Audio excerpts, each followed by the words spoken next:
Bonjour à tous et bienvenue dans On en fait tout un cinéma. Ravi de vous retrouver pour une toute nouvelle saison. Ils sont là, ils sont prêts, ils ont vu des films pour vous. Et on débute tellement bien cette 2024 déjà. On est en 2024, exit l'année 2023. On aura une émission spéciale prochainement sur la chaîne. Vous allez pouvoir la suivre avec nos coups de cœur de l'année 2023 et également les flops, également parce qu'il y en existe. Mais là aujourd'hui, on va revenir sur les films sortis fin décembre. On va grignoter un peu jusqu'au mois de novembre.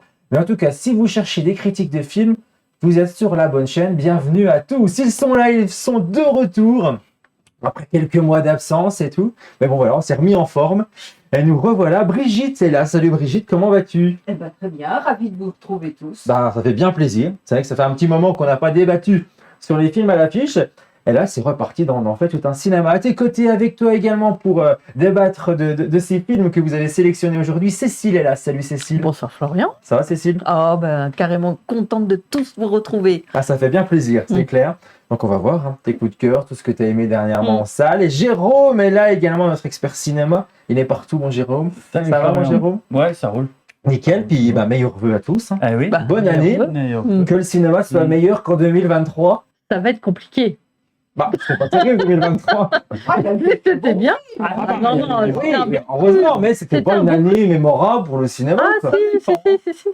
Ah bah si, mais... Ah ouais, non, mais ouais. Je sais pas qu'on était d'accord sur ça. Au plan. C'est vrai, mais alors, tous les ans, j'ai l'impression qu'il y a de moins en moins de monde dans les salles. Non. Et puis finalement, il y a de plus en plus de monde. C'est vrai que les chiffres l'ont encore démontré, mais tous les ans. Oui, mais c'est pas tant que ça quand même. Ouais, c'est pas là. On n'est pas au Non, on n'est pas niveau revenu. d'avant 2020. Ouais. Toujours pas. Mais bon, ça revient petit à petit. Mais oui. Et vous allez en parler. On va débattre justement de ces films. Entre autres, au sommaire, aujourd'hui, on parlera de longs métrages comme Milady, Les Trois Mousquetaires, Wonka, Aquaman et plein d'autres. Hein, vous allez voir. Winter Break également. Mais on va commencer par un film français. C'est simple comme Sylvain, c'est vous qui l'avez choisi ce film, vous allez le voir en salle pour nous, Cécile et Brigitte.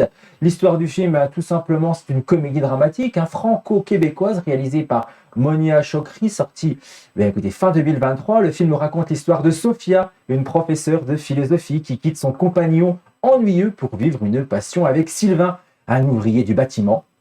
Mais leur différence de milieu social va les mettre un peu à l'épreuve, leur relation va en pâtir. Eh bien écoutez, ce film, vous allez le voir pour nous, il a été sélectionné au Festival de Cannes l'année dernière et a reçu quand même pas mal de critiques positives. On regarde la bande-annonce ensemble et on en débat ici juste après. Chez Platon, l'amour est intrinsèquement lié à la notion de désir. Nuit. Je t'aime. Moi aussi, je t'aime. Une coupe d'affaires d'électricité à faire si vous voulez pas brûler vif dans la nuit. Brûler vif? Aïe, Dans quel sens? Tabarnouche, je te voyais là. Dans quel sens, brûler vif? Eh boy, es-tu correct? T'as rencontré quelqu'un? T'as presque rien dit à table, tu m'appelles plus, puis t'es de bonne humeur. Salut, j'arrête pas de penser à toi. Salut, j'arrête pas de penser à toi. Je pense que j'ai rencontré quelqu'un. Tu penses que t'as rencontré quelqu'un? S'aimer comme si l'amour, c'était la mort. C'est tellement beau. C'est qui on dirait beau? Je Sardou. C'est comme s'il me ramenait à l'essentiel. On a beau dire qu'on préfère les hommes qui lisent les gens croisés. On lit, ils sont moins talentueux.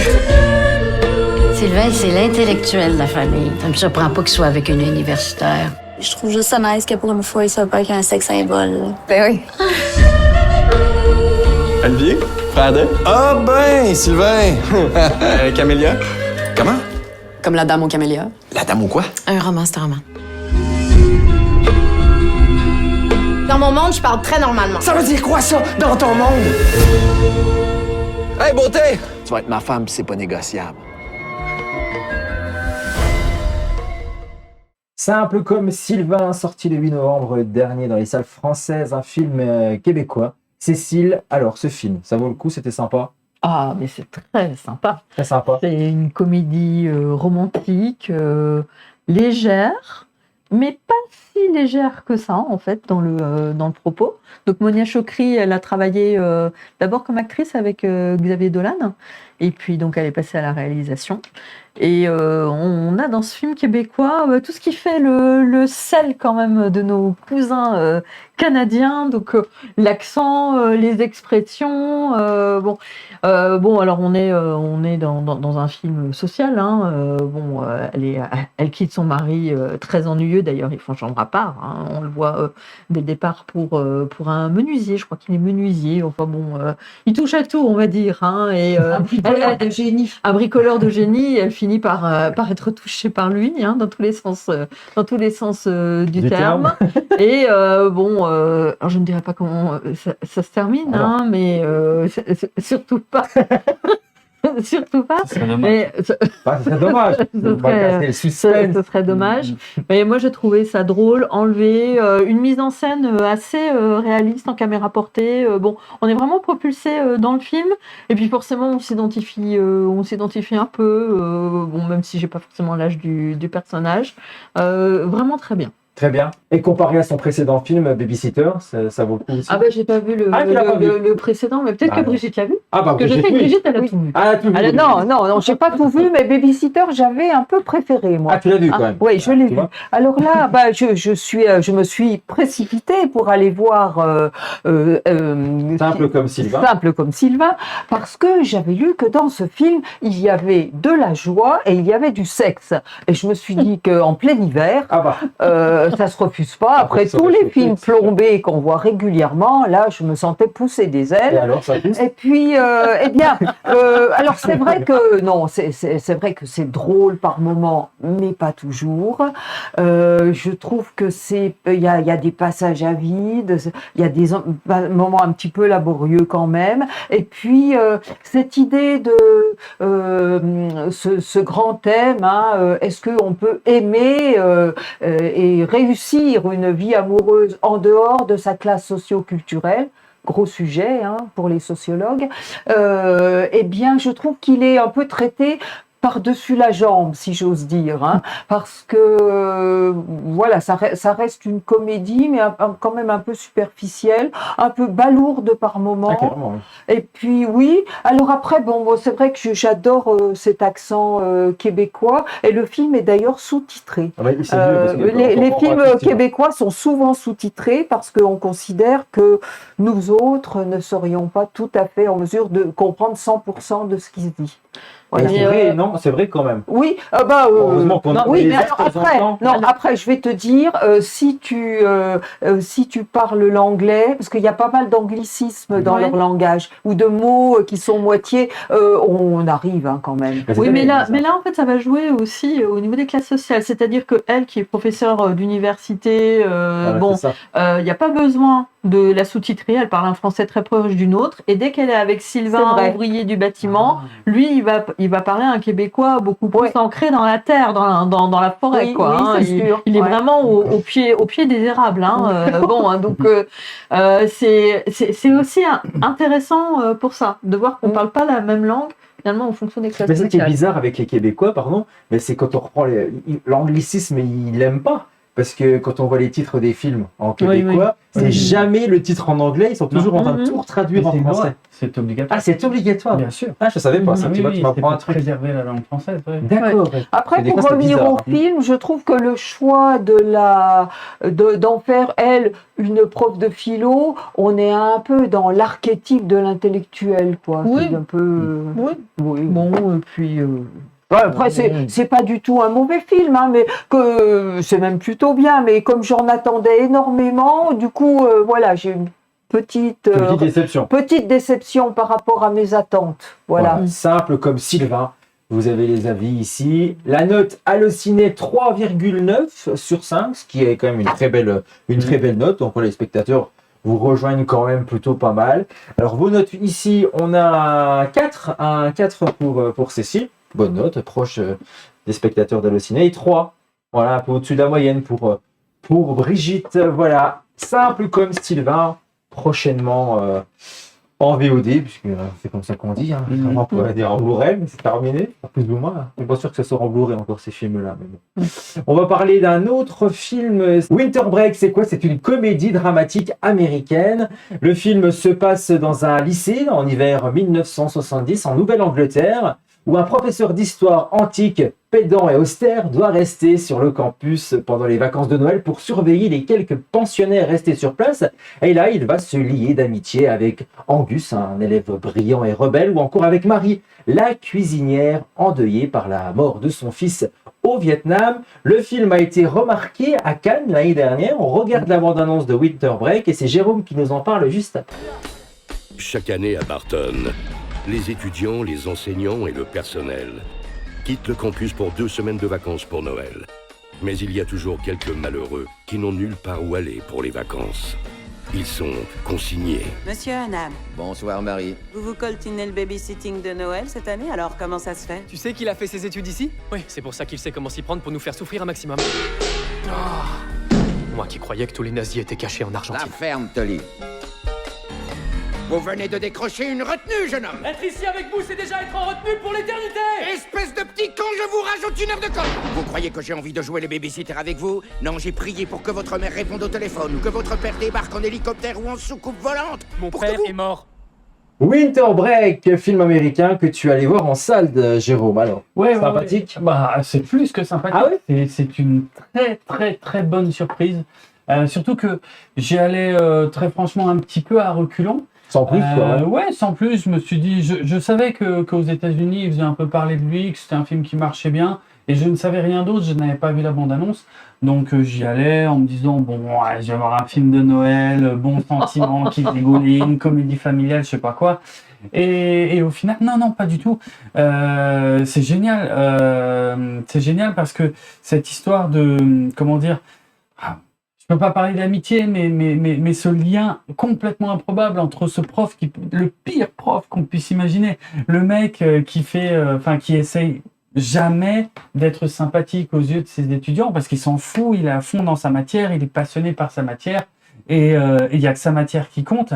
Et comment pourrait-il s'entendre avec un jeune étudiant issu visiblement d'une bonne famille? Qui peut avoir un caractère explosif par moment, qui est visiblement très intelligent, mais voilà, qui est aussi à un âge où de temps en temps, les choses, il faut que ça pète un petit peu, et puis qui a besoin de s'exprimer. Et on oublie souvent effectivement qu'il y a un troisième personnage qui est peut-être un peu moins présent, mais Marie, effectivement, la cuisinière de l'école. Donc ils se retrouvent tous les trois, juste vraiment eux trois, pendant 1 semaine entière, à devoir vivre dans cette école, et puis il y a rien à faire. Évidemment, le professeur, lui, se dit bon on va les faire travailler, enfin on va le faire travailler un petit peu. Il n'y a plus que lui, voilà, c'est ça. Et non, c'est complètement improbable, et ça marche tellement bien. C'est pas, comment dire, c'est un type de film où on se doute un petit peu de où ça va, évidemment, mais ça fonctionne parce que le film n'utilise pas trop de facilité. Au contraire, le film va compliquer de plus en plus les situations. Après quelques premières scènes plutôt de comédie, va faire ressortir du drame en fait progressivement. Parce que pourquoi ce jeune homme reste tout seul dans cette école? Pourquoi ses parents ne viennent pas le chercher? Et puis pourquoi ce vieux professeur acariâtre, pourquoi est-ce qu'il vit là? Pourquoi est-ce qu'il n'a pas de vie de famille, ce mec-là? Et ainsi de suite. Tout ça va finir par ressortir tout doucement, et puis ils vont enrichir comme ça leurs échanges. Chacun va essayer de temps en temps de faire un pas vers l'autre. Des fois ça va marcher, des fois ça va être un échec complet. Donc on sourit, mais on est aussi ému devant le film. C'est vraiment magnifique en fait, parce que il y a un côté crédible, il y a un côté réel. On se dit pas que le scénario essaye juste de nous raconter une belle histoire de Noël complètement bidon. Non, au contraire, on est sur quelque chose qui fonctionne, qui paraît crédible. Les personnages deviennent de plus en plus attachants, et effectivement, plus le film avance, plus on tient pour eux, et plus il va se passer aussi des choses dramatiques quelque part. Et il y a évidemment quelque chose qui va se nouer entre tous ces personnages qui fonctionne super bien. Un mot sur les visuels. Le film se déroule dans les années 70, oui, c'est ça. Et tout le visuel du film semble vraiment issu des années 70. C'est-à-dire, aujourd'hui, on me dirait que ce film a été tourné dans les années 70, je n'aurais aucun doute. Même le grain d'image, on l'a un petit peu vu sur la bande-annonce. Le grain, tout, c'est magnifique. Même la façon de découper ses plans, tout ça, ça pourrait véritablement être un film des années 70. Donc, Alexander Payne a fait vraiment un effort aussi là-dessus. Et ça marche. Ça marche. C'est un film magnifique. Le jeune homme, c'est son premier rôle au cinéma. Il est incroyable. Il crève l'écran. Avec lui. Et Paul Giamatti est extraordinaire. C'est vraiment un de ses meilleurs rôles. Donc vraiment, c'est à ne pas rater. Voilà, c'est une sorte de comédie familiale, mais complètement déviante et qui justement s'amuse à jouer avec les clichés du genre. Et moi, je le recommande vraiment ultra chaudement, quoi. Le film à voir donc pendant cet hiver, Winter Break. Et c'est vrai que le titre, il fait un petit peu penser à une comédie. Alors, on a l'impression que c'est une comédie qu'on va voir, même un peu avec l'affiche. Il y a une affiche française avec une boule cassée et on a l'impression que c'est une comédie. Et finalement, on n'y est pas, quoi. Non, on est vraiment bien au-delà de ça. On est dans du grand et beau cinéma. On n'est pas du tout dans un classique de Noël jetable. Non. Très, très bon. Tu le défends bien, en tout cas. Brûle, t'as envie d'y aller. Alors, moi, je ne l'ai pas vu. Justement, c'est vrai. Quelle note ont mis les spectateurs d'Allociné? Écoutez, ils ont mis 4,1. Comme quoi, le film est très bon. C'est vrai qu'il y a très très bon retour. Et Jérôme l'a adoré. Non, il a mis le 5 sur 5. Il n'y a aucun défaut. Et moi, je mets 5 sur 5 aussi, puisqu'il m'a convaincu. Vous allez bien sûr. Ouais. Bravo, Winter Break, à ne pas louper prochainement. Elle va encore peut-être dans les salles, je pense, dans certaines salles. Et sinon, prochainement disponible en VOD. Merci Jérôme, en tout cas, il a bien donné envie d'aller voir ce film-là. Il va peut-être nous donner envie dès à présent d'aller voir un autre film. Mais là, on quitte les États-Unis, parce que cette fois-ci, on va où? On va en France, on reste en France, on reste chez nous, tout simplement, pour aller voir le deuxième volet des Trois Mousquetaires. On avait la première partie qui était sortie en avril dernier, et là, cette fois-ci, c'est Milady. Eva Green est donc de retour dans le rôle. C'est Cécile et Jérôme qui sont allés voir ce film sorti en salle le 13 décembre dernier. Film d'aventure historique réalisé par Martin Bourboulon. Alors on retrouve le casting, François Civil, Vincent Cassel, Romain Duris, Pio Marmaille. Voilà, ce film franco-belge à voir ou pas. Vous êtes allés le voir, vous, pour nous. Alors est-ce que ça vaut le coup? Première partie qui avait été déjà mitigée, je crois, pour Jérôme. Moi, j'avais bien aimé. Ouais. Ah, t'avais bien aimé, mais il y avait des défauts quand même. Il y avait des petits défauts, mais je l'avais plutôt défendu. On va voir si tu es toujours d'accord sur cette deuxième partie. Cécile, par contre, tu me regardes avec un regard froid. J'ai l'impression que le film va s'en prendre plein la tête. Non, mais les critiques sont mitigées. Non, mais pas du tout. Moi, j'avais beaucoup aimé le premier. On était dans du film de cap et d'épée, avec 4 beaux mecs, 4 mousquetaires, plus le roi, donc 5e le roi, Louis Garrel. C'est Louis Garrel Garrel. en Louis XIII. Moi j'avais adoré les séquences de combat à l'épée, dans des plans séquences virevoltants. Vraiment, c'était ça se laissait très très bien voir. Voilà, c'était un Trois Mousquetaires tout à fait correct. Et puis le deuxième, je me suis laissé. Quand même, ça coupe. On a l'impression que c'est la fin d'un cliffhanger d'une série, d'un épisode. Au départ, je me dis, puis il va falloir attendre 6, 7, 8 mois. Oui, mais bon, moi j'ai attendu patiemment. J'y suis retournée avec grand plaisir et j'ai pris autant de plaisir. Il y a des rebondissements. Alors, au niveau narratif, pourtant c'est un petit peu ma spécialité, l'histoire, mais j'ai eu du mal à comprendre qui complotait contre qui, il y avait des revirements, des trahisons, etc. Mais finalement, je me suis dit, il faut que je laisse tomber ça. On se laisse emporter par l'histoire et ça fonctionne bien. Je trouve que c'est une belle réalisation. Les acteurs sont magnifiques, notamment Romain Duris, qui est mon chouchou. Pio Marmaille aussi, qui est mon chouchou. Vincent Cassel, mon chouchou aussi. Et François Civil, mon chouchou. Ah ouais, voilà. Il n'y a que des chouchous dans ce film. Mais que des chouchous. Non, ça marche bien. Ça marche bien. Ça, je pense que ça atteint sa cible. C'est du film d'aventure à l'ancienne. On y arrive quand même. Mais oui, on y arrive. On peut faire du blockbuster français, parce qu'on y est, quoi. C'est un blockbuster français. On en avait parlé dans Stranger Film avec Jérôme à l'époque. Et c'est du blockbuster. Et c'est là que tu dis, les Français, quand on met les moyens, quand on met un casting, on met visuellement tout en place, eh ben, on peut avoir aussi de grands films en France. Jérôme, alors, cette deuxième partie. Eh bien, je ne suis pas d'accord avec en fait, j'avais vraiment aimé la première partie. C'était une très bonne surprise, un blockbuster à la française. J'appréciais l'approche. Et je ne comprends pas ce second film, en fait. J'ai un gros problème avec la narration. La narration est extrêmement confuse. Ça part dans tous les sens. Je ne sais pas qui est le personnage principal de ce second film. C'est censé être Milady. Ah, c'est Milady, quand même. Ouais, mais le premier, c'était D'Artagnan. Oui, parce que c'était comme ça qu'il était sous-titré. Oui, tout à fait. Voilà. Mais Milady n'est visible que dans la moitié du film. Tu rigoles ou on ne voit qu'elle? Non, il y a plein de passages où elle n'est pas là. Tu t'es endormi? Oui, mais non. mais on parle d'elle. Ah, on parle d'elle, Quand d'accord. elle n'est pas là, on parle d'elle. Ouais, mais je trouve que c'est très confus parce que le focus est quand même souvent sur D'Artagnan qui est à la recherche de Constance, qui avait été enlevée à la fin du premier film. Il y a d'autres enjeux sur le siège d'Orléans. La Rochelle. De La Rochelle, pardon. Ouais, oui. C'est à côté. Pardon. Il y a un gros enjeu sur le siège de La Rochelle et qui n'est pas vraiment traité d'ailleurs. C'est bizarre parce qu'on s'attend à ce que le final du film ce soit une énorme bataille du siège de La Rochelle. C'est pas du tout le cas. Je comprends pas pourquoi. Pio Marmaille, que j'adore, est complètement sous-utilisé. Ce n'est qu'un vague ressort comique dans quelques scènes, je trouve. Et puis l'histoire du film part dans tous les sens. J'ai presque l'impression que ce n'est pas le même réalisateur, tellement le montage n'a rien à voir avec celui du premier film. Le premier film, il y avait un déroulement clair, un objectif, et on y allait, même si on prenait quelques chemins de traverse. Là, dans ce second film, ça part dans tous les sens. Chaque personnage mène sa propre histoire de son côté. Les trois mousquetaires ne sont quasiment jamais réunis ensemble à l'écran, sauf peut-être pour une scène. Voilà, une grosse scène que j'ai trouvée décevante aussi.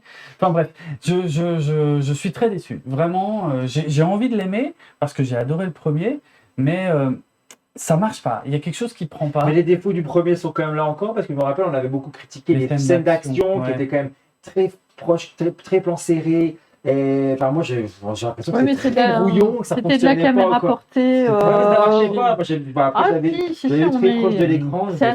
C'est assez immersif quand même. Hein. Ouais, c'était ce côté-là qui m'avait, moi, plutôt déçu. Les mêmes défauts. Si tu les as pris comme des défauts, on les retrouve un peu, oui. Ouais, voilà. Mais mon problème n'est pas là. Moi, j'avais pas de gros soucis avec les scènes d'action. Moi, c'est vraiment la narration. Elle est complètement éclatée. Elle part dans tous les sens.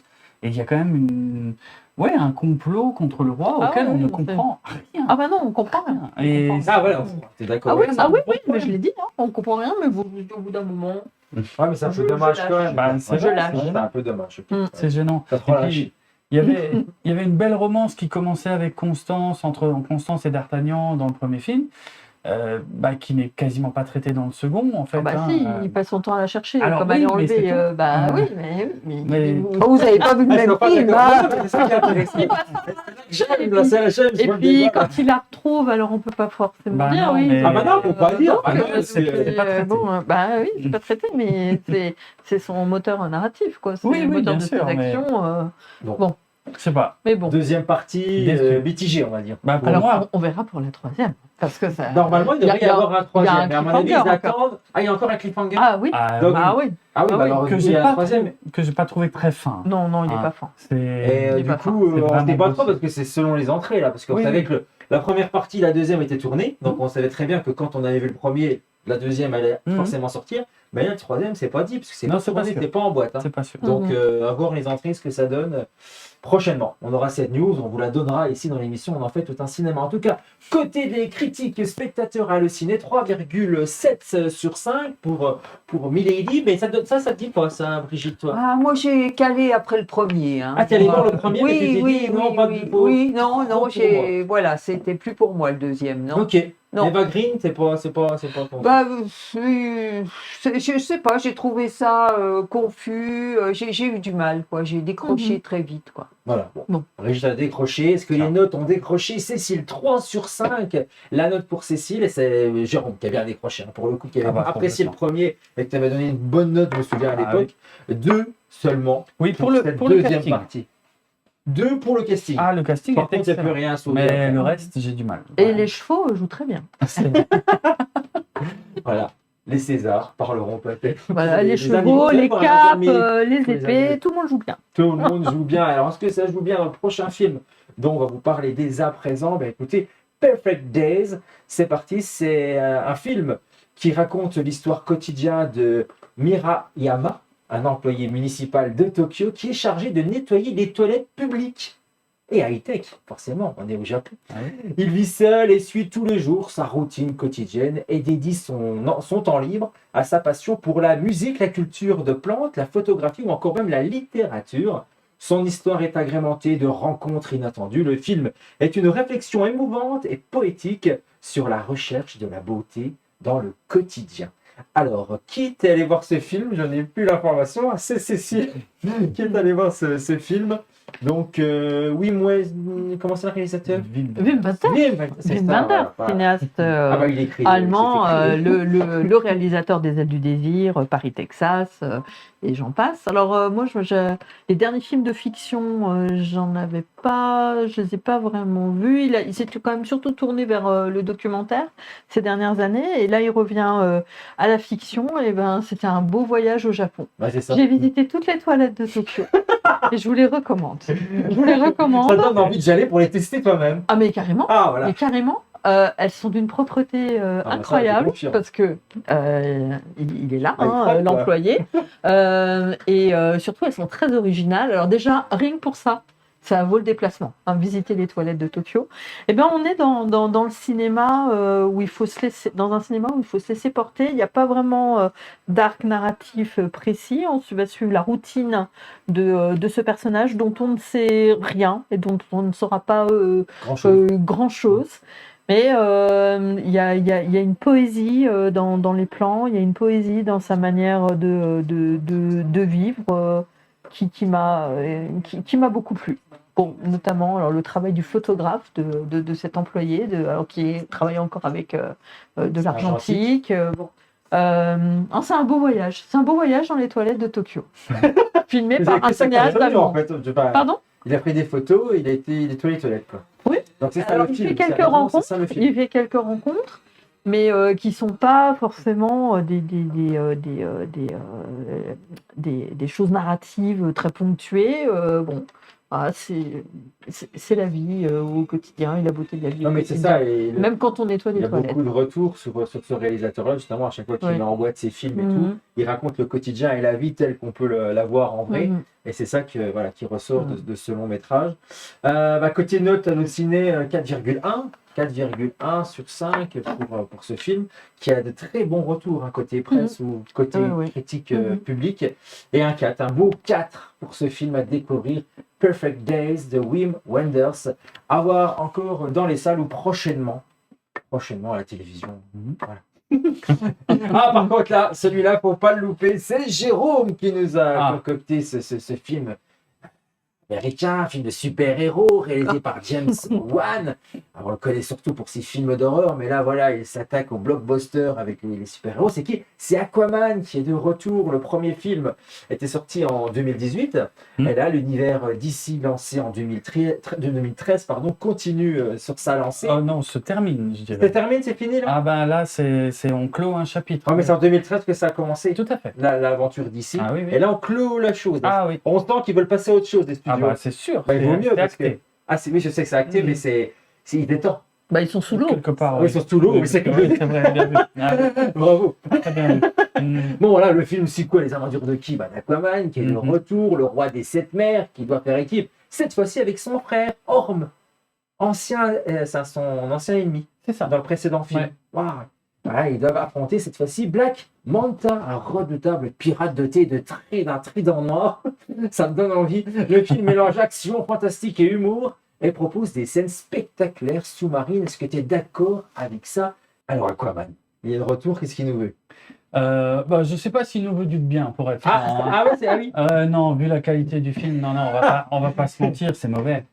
C'est quand même bien mauvais. Alors, c'est pas le pire que j'ai vu ces dernières années, Enfin, le cinéma super-héroïque est en crise. Complètement. C'est catastrophique. La qualité des films est en chute C'est pas libre. trop aussi. On en produit à Ils ont peine. voulu, ils ont voulu abuser, ils ont voulu en faire beaucoup trop. Quasiment tous les films de super-héros ces dernières années font des box-office franchement mauvais ou au mieux décevants. Aquaman n'y échappe pas, mais c'est mérité. Je veux dire, c'est mauvais. Il y a plus d'efforts. Après, qu'est-ce que je peux dire? Le premier film était sympathique, était regardable, on va dire, parce que c'était de l'humour très lourdingue, très beauf. Mais c'était un peu drôle, on va dire. Et puis il y avait beaucoup d'action. Alors il y a toujours autant d'action. C'est extrêmement généreux en action, c'est à peu près la seule chose que je lui accorde. Sinon, le scénario est catastrophique. C'est nul. On est vraiment revenu au très très mauvais film de super-héros des années 80 qui était proche du nanar. Il y a plus aucun effort. C'est juste le méchant est méchant parce qu'il est méchant. C'est tout. Il y a rien. Il y a aucun effort d'écriture. Il y a pas de grands efforts de jeu non plus, évidemment. Et puis Jason Momoa a l'air de s'amuser dans le rôle, tant mieux pour lui. C'est Aquaman, Jason. C'est Aquaman. Ah, mais il est mignon, hein. Ah oui, Mais il a que ça pour lui. Ben voilà, il y a que ça qui fait venir, je pense, encore des gens dans les salles pour voir le film, parce que sinon, les interactions avec son frère dans le film, ça marche pas du tout. Le côté buddy movie, on est très loin des échanges qu'il avait avec Amber Heard dans le premier film. Oui. Amber Heard qui est globalement zappée du deuxième film, hein. Elle est là de temps en temps, elle a quelques plans, mais on sait qu'elle a été largement coupée au montage. À cause de forcément, l'affaire bah avec, oui. Suite à son procès avec Johnny Depp, ce qui est dégueulasse. Mais de toute façon, on sent qu'il y a de gros problèmes de montage aussi parce que le film a été. Je peux plus rien dire, c'est cool. Bah, c'est ça, non, mais il y a des scènes où elle n'est pas là, et puis d'un coup, elle arrive en plein milieu, elle fait une petite scène d'action, et on se rend compte qu'il y a un problème, qu'elle aurait dû être beaucoup plus présente dans le film. Parce que l'un des ressorts du film aussi, c'est que Aquaman maintenant est papa, mais dans le film, quand il le raconte, on dirait qu'il est père célibataire, alors qu'il est en couple avec Amber Heard. Mais comme ils l'ont coupé au montage, comme ils ont coupé la plupart de ses scènes à elle, et lui, il dit qu'il galère, mais du coup, ça marche pas dans le film, parce qu'ils sont en couple. Et c'est juste qu'elle n'est pas là, mais on ne sait pas pourquoi elle n'est pas là. En fait, vous voyez que des films qui sont très très compliqués à comprendre. Oui, hein. oui, Vous non, avez mais du mérite c'est là. catastrophique. Et il est père de quoi? D'un poisson? D'un hippocampe? Non, d'un petit bébé qui a visiblement les mêmes pouvoirs que lui, mais c'est pas exploité non plus. De toute façon, Ah non, on le voit changer une couche. mais c'est écrit n'importe comment. C'est Non, il y a- popcorn, mais même pas. Ouais, disons, mais encore une fois, c'est pas le pire parce que celui-là, je l'ai trouvé à peu près divertissant parce que c'est vraiment bête. C'est bête et méchant, on peut Ouais, il dire faut ça. pas chercher, quoi. Voilà. Faut regarder ça sans réfléchir. Mais au moins, je me suis pas ennuyé, ce qui est déjà déjà bien. un sacré exploit par rapport à la plupart des films de super-héros de ces dernières années. Mais non, c'est indéfendable. Voilà. Puis c'est la fin d'une ère pour DC Comics qui va, à partir des prochains films, qui va repartir complètement, qui reboot en fait son univers, qui reprend tout de zéro. Et donc Superman, ça va être un nouveau Superman. Il y aura peut-être un nouveau Batman. Encore que non, parce que Batman, c'est compliqué. Bref. Oui, Batman, c'est compliqué avec Non, les ouais. histoires de. Parce que Batman, il est à part, donc il y aura- multivers, c'est ça. Hein. voilà, Batman, c'est il compliqué. y aura, Ouais, il y aura la suite du Batman de l'année dernière, bref. Mais par contre, le Superman, ça va être un nouveau. On aura sûrement peut-être un jour un nouvel Aquaman qui sera totalement un autre personnage que celui-ci. Enfin bref, c'est la fin d'une ère pour DC. Tant Il mieux. passe à autre chose et il était temps. Maintenant, est-ce que la nouvelle ère sera mieux? On n'en sait rien. On sait pour pas. l'instant, Ouais. hein. Voilà, J'espère- bref. J'espère pas que ça revienne aussitôt. Bref. Aquaman, ça y est, c'est fini. Ouais, il était temps. 2,3 sur 5. Ah, c'est la généreux. note. Et c'est généreux. Parce que toi, tu veux lui donner combien? Non, mais ça, je vais- pour merveille.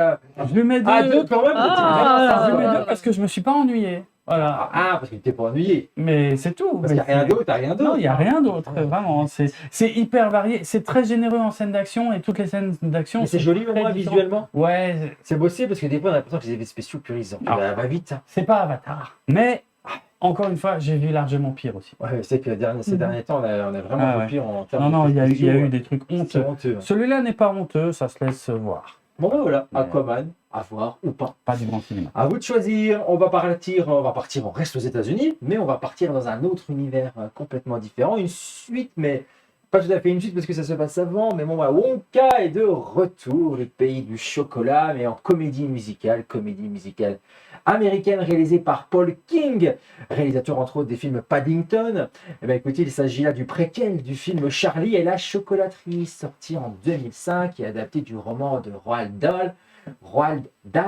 Le film raconte les origines de Willy Wonka, le célèbre chocolatier, et sa quête pourquoi pour retrouver les ingrédients les plus rares et les plus magiques du monde. Le film met en scène des chansons originales, des décors colorés, des personnages loufoques. Et voilà, ce film est un succès au box-office, hein, plus de 2 millions d'entrées pour Wonka. Wonka, c'est Brigitte qui allait voir Wonka, alors on passe un bon moment, c'est féerique, c'est sympathique. Oui, alors bon, je vais déjà évincer tout de suite la comparaison avec Johnny Depp, parce que moi, je n'ai pas vu le film de Tim Burton. Tu peux pas comparer. Bon, voilà, donc je débarque vierge, si j'ose dire, sur le sujet.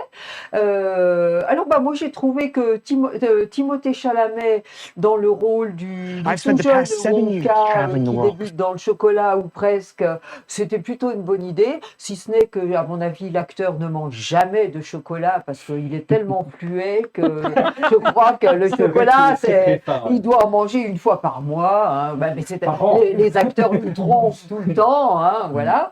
Et ben bon, j'ai trouvé que c'est un film bien réussi, alors avec des décors, ils ont mis les décors, les couleurs, ils ont mis le paquet, c'est une espèce de truc bonbon, quoi. Hein, et avec des méchants qui sont bien méchants, vraiment le truc un peu basique dans l'imaginaire enfantin, je dirais. Hein.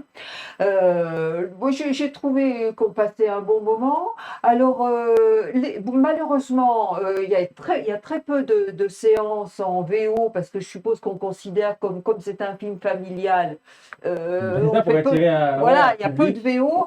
Je le regrette parce que les acteurs chantent eux-mêmes. Hein, donc, j'aurais aimé... Ils ont doublé les chansons Non. Comment dire, Hugh Grant, par exemple, puisqu'il joue le rôle d'un tout petit personnage, ce qui d'ailleurs a fait protester certaines personnes de petite taille, puisqu'on ne dit plus des nains, qui jugeaient qu'on aurait pu attribuer le rôle à une vraie personne de petite taille et non pas à Hugh Grant. Alors Hugh Grant, Timothée Chalamet, les acteurs chantent eux-mêmes. Sauf que moi, je l'ai vu dans la version française, donc je ne connais pas. Du coup, en version française, ils rechantent les chansons en français. C'était ça ma ça. question. Ah Oui, doubler les chansons. Oui. Parce que d'habitude, ils coupent et puis on entend quand même l'original. Oui, non. Les chansons sont en français. Effectivement, c'est une question qui mérite d'être précisée. Oui, tout à fait. Alors, bon, j'ai quand même un petit bémol, puisqu'il s'agit d'une comédie musicale, qui est tout de même pas tout à fait anodin, c'est que je trouve que sur le plan musical, c'est pas terrible, quoi. Il y a une ou deux chansons qui marquent un petit peu l'esprit. Sinon, pour rester dans la confiserie, c'est de la musique assez guimauve. Et ça, c'est un peu dommage, quoi. Sur le plan musical, je m'attendais à quelque chose de plus original, de plus péchu, t'es pas sorti avec la musique qui résonnait encore. Ah non. Voilà, ça c'est quand même. Voilà, sur le côté musical. Est-ce que ça valait le coup que ce soit une comédie musicale? Parce que la Charlie et la chocolaterie de base. Oui, alors justement, encore une bonne question, Florian. C'est une très bonne question, parce que moi je trouve que tout le reste dans le film fonctionne bien, et à la fin, je suis sortie en me disant, mais est-ce que c'était bien nécessaire que ce soit une comédie musicale, puisque pour moi, c'est un petit peu l'aspect raté du film.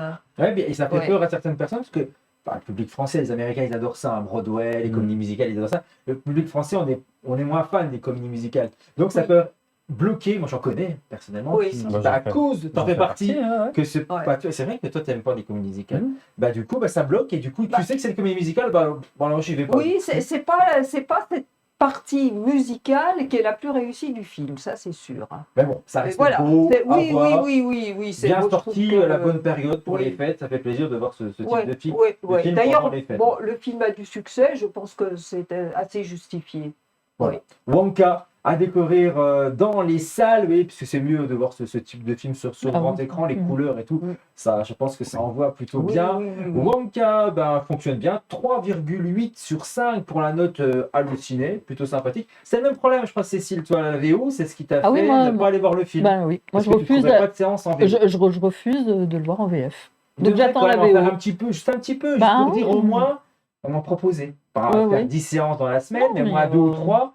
Pour pouvoir permettre au public comme toi qui ont envie de voir ces films en VO. D'autant plus que moi j'adore les comédies musicales et puis Hugh Grant et Timothée Chalamet, sympa. Même Hugh Grant de petite taille, moi j'y vais. Est-ce qu'il vraiment on le justifie comme une petite taille, c'est une créature un peu féerique qui n'existe pas, le Oompa Loompa. On ne dit pas que c'est une personne de petite taille. Ils sont en miniature, il est quand même. Il l'aurait rétréci, mais il est quand même miniaturisé dans le film. De petite taille, donc moi je suis encore un débat qui sert à rien. 3,5 sur 5 pour Brigitte. Voilà. Belle note. Film à voir, donc Willy Wonka. C'est Wonka tout seul cette fois-ci. Et là, on va changer d'univers total, puisqu'on va revenir au mois de novembre, puisque le film était sorti dans les salles au mois de novembre. C'est Napoléon. Mais pas Made in France, c'est Made in USA, puisque c'est un film biographique. Quoique, on en reparlera, j'en suis sûr, par le grand Ridley Scott. Voilà, le film, il s'agit d'un portrait de Napoléon Bonaparte, le général et empereur des Français qui a marqué l'histoire de l'Europe au début du 19e siècle. Le film retrace ici les moments clés de sa vie, de sa jeunesse en Corse, à son exil à Sainte-Hélène, en passant par ses campagnes militaires ou encore ses réformes politiques. Le film met en vedette Joaquin Phoenix, l'excellent Joaquin Phoenix, qu'on avait vu il y a quelques temps dans le rôle du Joker. D'ailleurs, il revient cette année. On en reparlera dans une prochaine émission. D'ailleurs, le Joker aux côtés de la chanteuse de Lady Gaga. Lady Gaga. Merci Jérôme. Elle a dans ce film, qui a été salué plus ou moins par la critique aux États-Unis, mais pas en France, qui l'ont quand même plutôt bien massacré. C'est Cécile et Jérôme qui ont vu le film. Pour nous, Cécile, je sais pas pourquoi, je sens que ça va pas. C'est pas mauvais quand même dans le film. Ah, ça va tellement. C'est mauvais. Non, c'est pas bon. C'est pas bon. Bon, alors, Ridley Scott, il est britannique. Bon, il a 86 ans. Il a 86 ans, donc il se lance dans une œuvre d'ampleur. Napoléon, c'est le personnage qui a été le plus adapté au cinéma avec Jeanne d'Arc et le Christ. Donc, la France, on en a 2 quand même, sur les 3, c'est bien. Donc, 1000 fois adapté au cinéma. Première apparition de Napoléon au cinéma en 1897 dans un film des Frères Lumière. Ça s'appelait Rencontre avec le pape. Rencontre entre Napoléon et le pape. Je n'avais pas préparé. Alors il y a le Abel Gance de 1927, mais qui se concentre sur les campagnes d'Italie. Alors là, tu as parlé de la jeunesse en Corse, on ne voit pas du tout la jeunesse en Corse. Tu as parlé des réformes politiques, on n'en a pas du tout. C'est-à-dire que Ridley Scott a voulu se concentrer sur une histoire d'amour. En fait, il voulait faire 2 choses. Il voulait faire un film d'amour, un film d'action spectaculaire. Donc on a l'histoire d'amour avec Joséphine et on a quelques séquences de bataille. Donc c'est ce qu'il a commandé à son scénariste. Son scénariste, qui n'est pas un spécialiste de la période, alors qui va aussi faire le scénario de Gladiator 2. Il s'est entouré d'un jeune historien, Ridley Scott, qu'il a rencontré sur le tournage du Dernier Duel, qui était conservateur du château de Berzé, là où ils ont tourné le Dernier Duel. Or, ce jeune historien de 29 ans, il est spécialiste de littérature médiévale. Mais Ridley Scott, il a dit, tu vas me conseiller pour écrire le scénario de Napoléon, mais en te concentrant sur l'histoire de Joséphine. Autant dire que ce jeune homme qui s'appelle Loris Chevalier, qui était quand même conseiller historique sur le Dernier Duel, c'est rigolo, il s'appelle Loris Chevalier, il n'y connaît absolument rien à la période. Donc historiquement, il ne faut pas chercher une quelconque vraisemblance. Alors, en même temps, on est dans un film de fiction, donc on n'est pas dans un documentaire. Si on avait voulu faire quelque chose de réaliste, on aurait fait un documentaire. Là, on va dire que c'est vraisemblable, mais c'est très mauvais. C'est-à-dire qu'on a l'impression que toute la vie de Napoléon s'est faite autour de Joséphine. Bon, hein, j'attaque la Russie parce que Joséphine m'embête un peu. Enfin bon, mais c'est du grand n'importe quoi. Avec elle tous les soirs. Mais oui, non, mais c'est ça, quoi. Bon, c'est un peu ça. On fait de lui un enfant capricieux qui grogne quand il a envie de faire l'amour à Joséphine. Il n'a pas envie de lui faire l'amour, il a envie de le faire un héritier. Donc, bon, alors, mauvais amant, enfant capricieux, on a tout y passe. Moi, je sauverais juste les scènes d'Austerlitz et de Waterloo, qui sont des scènes spectaculaires, qui sont très, très, très fausses hein, d'un point de vue stratégie militaire, etc. Mais la scène d'Austerlitz avec les chevaux qui tombent dans l'eau glacée, magnifique. Bon, en réalité, il y a 12 personnes hein, qui sont mortes hein, dans les marécages gelés à Austerlitz. On a l'impression que c'est toute une armée qui dégringole. Non, mais rien ne va, quoi. Alors, en même temps, dans la version courte, c'est 2h40. Il a prévu de faire une version pour Apple TV qui va sortir, une version de 4 heures. Peut-être qu'elle sera plus réaliste, plus construite. Bon. Non, mais on pourra en parler pendant des heures. Ouais, hein. je pense, Non, bah c'est pas bon. Mais j'aurais bien aimé que ce soit bon, quoi. Parce Ouais, que ça aurait bien Joaquin fait plaisir, Phoenix. il méritait. Il est bon quand même dans le rôle? Non. Ah non. Non. Ah oui, il mérite pas alors. Non. Par contre, comment elle s'appelle Vanessa Kirby est magnifique. Dans Joséphine, bon. Et puis, Vanessa Kirby, là, elle est plus jeune que Joaquin Phoenix. Il faut savoir que Joaquin Phoenix, il a 49 ans, mais il a 49 ans tout le long du film. Ouais. On démarre en 1793 jusqu'en 1821. Il a 49 ans pendant tout le film. Joséphine apparaît plus jeune que lui. Elle avait 6 ans de plus que Napoléon. Ah oui, elle était plus âgée. Elle était beaucoup plus âgée, ce qui était très choquant pour l'époque. Elle était divorcée, enfin, elle était veuve, elle avait 2 enfants, hein, et ça a beaucoup choqué. Enfin, il me semble qu'il y a un président de la République qui est marié avec une femme plus vieille que lui. Et qui a 2 enfants aussi. Elle a 25 ans de plus que lui. Oui, il y a quelque chose. Jérôme est allé voir le film aussi. Oui, vous êtes allé assez d'accord avec Cécile. Oui, je suis globalement d'accord. Il y a plein de soucis. Je veux dire, Vanessa Kirby, effectivement, est très belle en Joséphine et joue plutôt bien. Mais le choix de la caster, elle, par exemple, est un problème.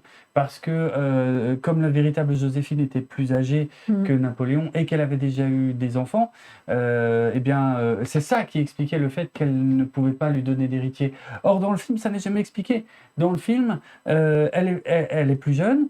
On ne parle jamais de ses enfants, ou quasiment pas, et du coup, on dirait juste que c'est une femme incapable d'avoir des enfants, mais ça n'a pas de sens dans le film. Et il y a plein de choses comme ça, en fait, qui sont travesties par rapport à la vérité, qui ne sont pas expliquées. Et moi, j'ai très très loin d'être un spécialiste de l'histoire de Napoléon avant d'aller voir le film, donc j'avais pas d'attente, en tout cas en termes historiques. Je me disais, je vais sûrement apprendre des trucs, un petit peu. Ah oui, au moins. Et c'est pas le cas. Ah non, parce que Justement, j'ai j'ai rien compris. Mais oui, mais je ne savais pas, moi, ce qui était faux. Ce qui est vrai, pas. Bah oui, c'est pas marqué en dessous. Voilà. Ce que vous voyez à l'écran est faux. Mais la plupart des choses que j'ai vues dans le film sont fausses, et le reste n'est pas expliqué. C'est-à-dire que il y a des ellipses temporelles, il y a un montage qui est très étrange, où on va nous montrer une bataille, on nous explique absolument rien des tenants, des aboutissants. Donc c'est pour ça que moi je n'ai rien appris en fait. Le film s'est terminé, je me suis dit, je sais rien de plus qu'avant de voir le film, ce qui est quand même triste, ce qui me paraît assez problématique. Il y a quand même plusieurs scènes de bataille, on ne sait jamais pourquoi ils se battent, comment ils en sont arrivés là, pourquoi ils gagnent cette bataille, pourquoi d'autres ils les perdent. On nous explique rien. Les seules choses qu'on voit, c'est effectivement l'évolution de sa relation avec Joséphine, avec quelques mensonges à la clé aussi, mais je suis sorti du film, je me suis dit, mais c'était creux en vérité. C'était creux ce que je viens de voir. Et effectivement, peut-être que la version longue apportera beaucoup plus de contexte historique, parce que ça manque cruellement. On ne nous explique rien. Parce qu'il n'a pas eu le final cut alors apparemment Ridley Scott. En fait, c'est un deal entre Apple et Ridley Scott. C'est-à-dire Apple a dit, ok, je finance ton film qui sortira au cinéma en version 2h30, mais en échange, toi, tu me fais un cut de 4 heures qui sera exclusif à la plateforme Apple. C'est pour ça. Voilà. Napoléon est loin Est-ce qu'on en attendait? Ah oui. Ridley Scott n'était pas d'accord et pas content non plus, hein, du côté des critiques et des retours qu'il en a eu. 2,3 sur 5 du côté de la note Allociné pour les spectateurs. Toujours un 2 pour Jérôme, il reste fidèle à son 2 dans c'est cette vrai. émission. C'est vrai que Parce c'est qu'il y a deux, il y a des belles images dans les batailles, c'est tout. Voilà. Mais alors, voilà, tu veux pas mettre 0? Je mets 0,5. Voilà. Je mets 0,5. C'est, voilà. Non, En plus. mais. Et je l'ai vu 3 fois. Hein. Hein? Oui, Ah, vas-y, je allez, l'ai vu 3 fois. J'ai dit, parce dans que le doute, j'ai- on va voir. j'ai travaillé sur le film, donc je l'ai vu 3 fois. Mais quelle déception. Ma déception est 3 fois. Tu t'es pas dit, Ah non, non, jugement sur la non, ouais. première. sur le Et je l'ai premier vu en visionnage. VF, en VO. Et alors? Alors Mieux en VF du coup. non, mais la VO, ça montre bien l'absurdité La du, touche française, la peut-être touche dans ces française. choses, ouais. Bah oui. Et puis, tout a été tourné en Angleterre hein, ou à Malte. Oui. Ah Il oui, n'y en a, plus. y a pas un plan qui a été tourné en France. Ah, je savais pas ça. Oui, Ah oui, donc il n'y a rien à garder. Quoi. oui, rien Tout à est garder. à jeter, Napoléon. Voilà. Ouais. Oui. Bon, Brigitte, non, Napoléon, non. Ah bah moi j'ai lu des critiques tellement dissuasives Bah, je suis comme toi, c'est pour ça que je que vais en aller. plus le film étant très long, Ça, c'est- là ça m'a ça, c'est un autre sujet découragé aussi, ça. complètement. Mhm. Parce que voilà, les films longs, j'ai plus envie d'y aller les voir parce que c'est long. Ok. Et puis là, avec les critiques, j'ai dit, bon, bah, tant pis. Tant pis. Ah, est-ce que c'est pas, juste pour terminer là-dessus, est-ce qu'on n'a pas le sentiment un peu que Ridley Scott avait déjà envie de faire son Gladiator 2 avec ce Napoléon? Parce que. Non, non, il avait envie de faire son Napoléon. Parce Ouais, que, bon, son voilà, Napoléon. parce C'est son que Napoléon c'était comme son lui. Napoléon, Ouais. comme il l'imaginait. Et puis, ça reprenait quand même aussi un projet. Kubrick n'a jamais pu faire son Ouais. Napoléon. Il doit sentir quand même qu'il est en bout de course. Hein, donc, il veut faire son Napoléon. Mhm. Mais il a aussi bâclé. Il n'y a que 61 jours de tournage pour un film pareil. hein. C'est énorme, C'est, c'est pas- c'est, c'est pas euh, énorme dans c'est, le mauvais sens. Hein, Bah c'est ouais. c'est Ouais. ouf, quoi. Non, Bon. mais bon, on va espérer que Gladiator 2 soit bon, mais j'ai des doutes. Ça va être le même scénariste. Ça va être le même scénariste que Napoléon. Ah, Déjà ouais, qu'il c'est- va c'est massacrer pas les aliens, donc. Oui, non, mais Ridley Scott, c'est devenu très compliqué. En Ouais. fait, il arrive encore à nous surprendre, Oui. Ah oui, il y avait des. mais quand c'est mauvais, c'est très mauvais. Le dernier duel, c'était pas si mauvais. Bah, Ah, c'était bien. Ouais, C'était bien. Voilà. C'était bien, le Ouais. dernier Il vaut mieux faire des histoires originales Mm. ou inspirées d'eux, puis c'est tout, que de vouloir mettre un personnage comme Napoléon à l'écran et pas relater des faits, des faits réels. Quoi. Bon, bref. Passons et partons sur une autre planète. On reste dans notre galaxie, mais on part sur Mars. Mars Express. On va rester avec Jérôme qui a vu ce film. Et là, il est content. Il a beaucoup apprécié ce film d'animation C'est vrai. français de science-fiction réalisé par Jérémy Perrin, sorti l'année dernière, en 2023. Le film se déroule en l'an 2200 et suit les aventures d'Aline Ruby, une détective privée, et de Carlos Rivera, son partenaire androïde, sur Mars et sur Terre. Le film donc, est écrit par Jérémy Perrin et Laurent Sarfati. Ça donne quoi, ce film d'animation français et de science-fiction, ce qui est encore plus rare? C'est une très très belle réussite. Ouais. Vraiment, j'avais envie d'y croire et ça a dépassé mes attentes. Jérémy Perrin et son collègue étaient connus pour avoir adapté Last Man, la bande dessinée Last Man en série animée. Et puis on leur avait demandé de produire un long métrage, mais ils n'étaient pas super chauds. Ils ont dit non, si on fait un long métrage, on préférerait développer notre propre univers. Et c'est ce qu'ils ont fait avec Mars Express, donc qui est une pure histoire de science-fiction. Déjà rien que ça fait plaisir. C'est-à-dire qu'ils n'ont pas utilisé la science-fiction comme décor pour une histoire qui aurait pu s'insérer dans n'importe quel univers. Non, on est vraiment sur un véritable univers de science-fiction. Ministre Jacker vous attend dans votre bureau. Univers. C'est-à-dire qu'il y a un vocabulaire, par exemple, qui est inventé pour le film. Il y a des technologies qui sont inventées ou inspirées d'autres œuvres de science-fiction qui sont présentes dans le film. Et on ne nous prend pas par la main. Ça, c'est très important. C'est un film pour adultes. C'est pas du tout un film C'est vrai que pour c'est pas enfants. du tout pour les enfants. Je dirais pour adultes et pour des gens qui sont un petit peu initiés à la science-fiction, parce que Un j'avoue petit peu. que moi je l'ai vu et je n'ai Ah rien oui. compris. Ah, Ah, tu l'as vu? Oui, mais c'est pour ça que je Je ne préfère pas te prononcer parce je que tu ne n'es pas m'en adepte. je ne m'en suis pas vantée parce que je n'ai rien compris. Ah, Voilà, je voulais pas qu'on me prenne pour une cruche. non, hein, Non, mais c'est déjà bien d'avoir fait mais l'effort je voulais mettre quand même, parce que j'avais vu des critiques dithyrambiques, donc je me suis dit je vais risquer le coup, mais je pense que je n'ai pas l'esprit suffisamment initié au départ à la science-fiction pour C'est être possible. rentré dans le Puis là, film. le fait que ça soit en plus animé, je pense que ça casse aussi le. Bah, c'est pas facile, quoi, la science-fiction, visuellement. Non, c'est très après, riche, quoi, visuellement, voilà, c'est normalement. extrêmement riche. Mais vraiment, Brigitte, je comprends ce que tu dis. J'admets qu'il faut avoir peut-être une appétence pour la science-fiction pour rentrer dans le film. Il y a quand même beaucoup de concepts de pure science-fiction qui sont peut-être pas évidents à suivre, encore une fois, parce que le film ne nous prend pas par la main. Après, il y a quand même d'autres choses à voir. Je veux dire, on a quand même une inspiration film noir avec un duo de détectives assez improbable qu'on va suivre dans une enquête un peu complexe qui cache des choses qui vont se révéler au fur et à mesure. En tout cas, il y a une vraie